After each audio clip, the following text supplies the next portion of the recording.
5 façons ancestrales de parler avec l'univers et recevoir des réponses réelles est une connaissance qui a été délibérément cachée à l'humanité moderne. Vous avez toujours senti qu'il y avait quelque chose de plus grand qui vous guidait, n'est-ce pas? Ces moments étranges où tout s'aligne parfaitement, où vous pensez à quelqu'un et cette personne appelle, où vous avez besoin d'une réponse et elle apparaît sous la forme d'une conversation banale. Ce qu'ils ne veulent pas que vous sachiez, c'est que les civilisations anciennes maîtrisaient cette communication il y a des milliers d'années. Les prêtres égyptiens dans les temples de Dendera ne priaient pas par hasard, ils utilisaient des fréquences spécifiques documentées dans les textes des sarcophages. Les Mayas n'ont pas construit Chichén Itzá basé sur l'intuition, ils ont suivi des protocoles précis décrits dans le codex de Dresde pour aligner les structures avec les forces cosmiques. Vous n'imaginez pas les choses quand vous sentez que l'univers essaie de vous dire quelque chose. Vous captez des signaux que vos ancêtres non seulement connaissaient, mais maîtrisaient complètement. Et aujourd'hui, vous allez découvrir exactement comment ils procédaient. Le code vibrationnel perdu. La première vérité que les anciens connaissaient est que tout dans l'univers opère par la vibration. Dans les papyrus médicaux d'Edwin Smith, 2600 avenue Jésus-Christ, les Égyptiens décrivent comment différents sons et fréquences affectent le corps humain de manière spécifique. Mais voici ce qui est fascinant, ils ne l'ont pas découvert par hasard. Dans les inscriptions du temple d'Edfu, nous trouvons des enregistrements détaillés de la façon dont les prêtres utilisaient des chants spécifiques, chacun avec une fréquence mathématique précise, pour converser avec les Nétérus, qu'ils décrivaient comme les forces intelligentes du cosmos. Avez-vous déjà remarqué comment certaines musiques changent complètement votre état émotionnel? Comment certaines voix vous calment tandis que d'autres vous irritent? Ce n'est pas psychologique, c'est vibrationnel. Vous répondez aux mêmes fréquences que les anciens utilisaient intentionnellement. Le physicien moderne Nikola Tesla a dit, si vous voulez trouver les secrets de l'univers, pensez en termes d'énergie, de fréquence et de vibration. Tesla n'inventait pas quelque chose de nouveau, il redécouvrait ce que les civilisations anciennes savaient déjà. Mais comprendre la vibration n'est que la première étape. Les anciens savaient qu'il existe 5 méthodes spécifiques pour synchroniser votre fréquence personnelle avec la fréquence universelle. Et la deuxième méthode va vous choquer. Approfondissons. Le protocole égyptien de la déclaration consciente. Dans le livre des morts égyptiens, qui s'appelle en réalité Livre de l'émergence dans la lumière, il existe une section appelée Déclaration de pouvoir que la plupart des archéologues interprètent comme des prières. Mais quand vous analysez la structure linguistique originale en hiéroglyphes, vous découvrez quelque chose de révolutionnaire. Les Égyptiens ne demandaient pas des choses aux dieux, ils déclaraient des réalités comme si elles existaient déjà. Dans le papyrus d'Ani, ligne 15, le texte dit littéralement « Je suis Ra dans son émergence, je suis Képri dans sa création ». Non pas « j'espère être ou j'aimerais être, je suis ».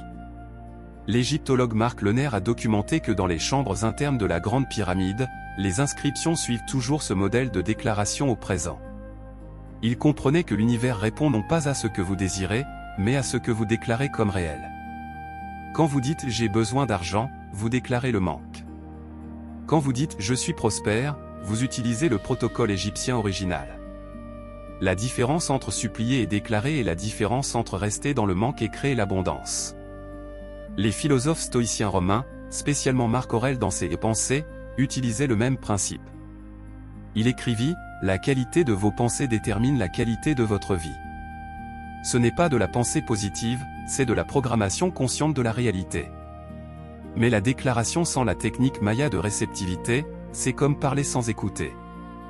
Et ce que les Mayas ont découvert sur la réception de réponses du cosmos va changer votre perception pour toujours. Approfondissons.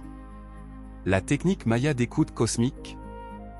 Dans le codex de Dresde, page 9, il existe un diagramme que les archéologues ont appelé calendrier astronomique. Mais quand le mathématicien John Major Jenkins a analysé les calculs, il a découvert quelque chose d'extraordinaire, ce n'était pas seulement un calendrier, c'était un manuel de méditation chronométré. Les Mayas savaient que l'univers parle à travers des cycles. Ils ont documenté qu'il existe des moments spécifiques, qu'ils appelaient fenêtres de réceptivité, où la communication cosmique devient plus claire. Et ils ont créé des protocoles précis pour se syntoniser avec ces fenêtres. Dans les stèles de Copan, nous trouvons des inscriptions décrivant comment les scribes mayas pratiquaient l'Itsamna Koil, littéralement l'écoute du dragon céleste.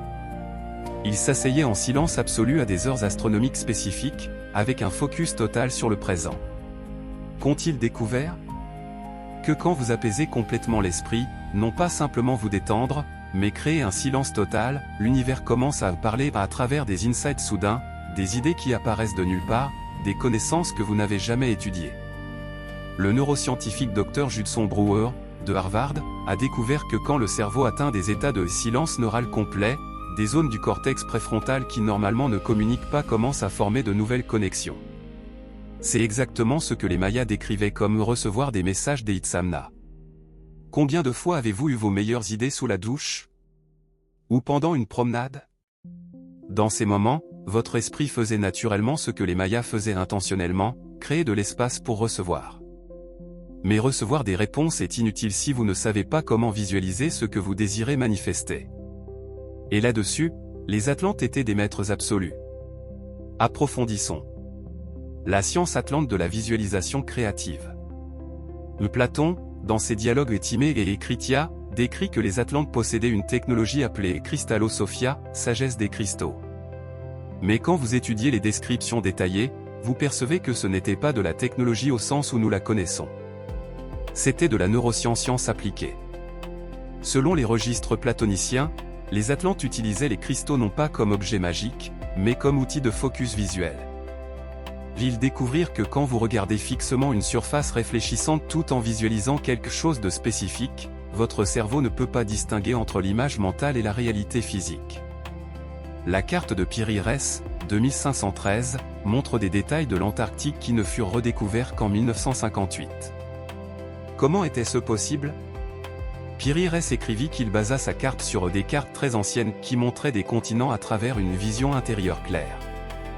Cela ressemble exactement aux techniques atlantes décrites par Platon. Le docteur Alvaro Pascual León, de la Harvard Medical School, a prouvé que la visualisation vive active les mêmes zones cérébrales que l'expérience réelle. Quand les athlètes olympiques visualisent leur performance, leurs muscles se préparent réellement au mouvement. Les Atlantes découvrirent cela il y a des milliers d'années. La clé n'est pas seulement de voir, c'est de ressentir. Quand vous visualisez quelque chose, vous devez incorporer l'émotion d'avoir déjà vécu cela. Les Atlantes savaient que l'émotion est ce qui transforme la visualisation mentale en réalité physique. Mais toute cette connaissance est inutile sans comprendre comment reprogrammer vos croyances limitantes. Et là-dessus, les Romains créèrent le système le plus puissant jamais documenté. Approfondissons. Le système romain de reprogrammation mentale. Marc Aurèle, dans ses Pensées, livre V, section 16, écrivit quelque chose de révolutionnaire: vous avez le pouvoir sur votre esprit, non sur les événements externes. Réalisez cela, et vous trouverez la force. Il ne faisait pas que philosopher. Il décrivait une technologie mentale que les stoïciens romains utilisaient pour reprogrammer les croyances limitantes. Cicéron, dans ses textes sur la rhétorique, documenta que les Romains créèrent une technique appelée repetitio veritatis, répétition de la vérité. Mais ce n'était pas une répétition mécanique. C'était une répétition avec conviction émotionnelle absolue jusqu'à ce que la nouvelle croyance remplace complètement l'ancienne. Sénèque écrivit dans ses lettres à Lucilius, « Ce n'est pas parce que les choses sont difficiles que nous n'osons pas, c'est parce que nous n'osons pas qu'elles sont difficiles. » Il comprit que notre réalité externe est toujours un reflet de nos croyances internes. Le neuroscientifique Dr Joe Dispenza a découvert que quand vous répétez une affirmation avec émotion intense, votre cerveau commence à former de nouvelles voies neurales. En 66 jours, ces voies deviennent automatiques. Les Romains savaient cela empiriquement il y a 2000 ans. Ils ne répétaient pas seulement des mots, ils ancraient chaque affirmation dans une preuve émotionnelle réelle. Si vous voulez reprogrammer la croyance « je suis digne », vous trouvez un moment dans votre vie où vous vous êtes senti véritablement digne et vous amplifiez cette sensation tout en déclarant la nouvelle vérité. Mais il existe une cinquième méthode, documentée dans les civilisations de tous les continents, qui connecte toutes les autres. Une technique si puissante qu'elle était réservée uniquement aux initiés les plus avancés. Préparez-vous à ce qui suit. La cinquième méthode est l'écriture consciente, documentée depuis les parchemins de Qumran jusqu'au texte védique hindou. Toutes les civilisations anciennes savaient que quand vous écrivez quelque chose à la main, vous créez un pont physique entre la pensée et la matière. Les neurologues modernes ont découvert que l'écriture manuscrite active simultanément les zones motrices, visuelles et cognitives du cerveau, créant ce qu'ils appellent une empreinte neurologique complète. C'est pourquoi écrire vos objectifs les rend 42% plus susceptibles de se réaliser. Mais les anciens allèrent plus loin. Dans les manuscrits de la Mer Morte, nous trouvons des instructions pour l'écriture sacrée, que chaque lettre soit formée avec intention, que chaque mot porte l'émotion de la vérité déjà accomplie. Voici les 5 façons ancestrales. 1. Synchronisation vibrationnelle, utilisez le son et la fréquence. 2. Déclaration consciente, parlez au présent comme si c'était déjà réel. 3.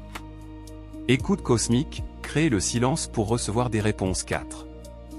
Visualisation créative, voir et ressentir avec émotion. 5. Écriture consciente, ancrez physiquement vos intentions si cette connaissance résonne avec vous. Si vous sentez que ces méthodes ancestrales peuvent transformer votre communication avec l'univers, laissez dans les commentaires le mot qui décrit le mieux ce que vous ressentez maintenant. Un seul mot. Ce sera votre première déclaration consciente, votre premier signal à l'univers que vous êtes prêt à renouer avec cette sagesse ancestrale. Souvenez-vous, vos ancêtres savaient parler avec l'univers. Ce savoir coule dans vos veines. Il est temps de vous en souvenir.